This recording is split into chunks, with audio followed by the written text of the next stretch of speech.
मारायचं असेल, रिकामं रान असेल तर त्याच्यासाठी राऊंडअप आणि पॅराकॉट घ्यायचे.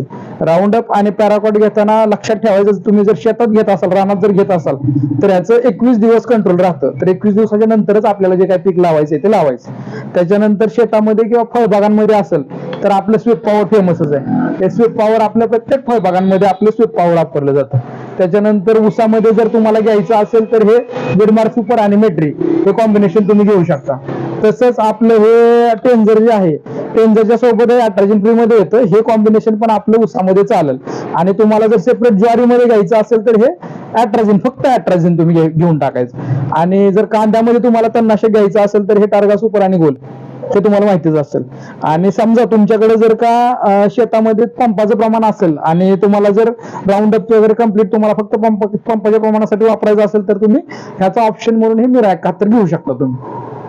तर ह्या पद्धतीने आपण तणनाशक वापरू शकतो.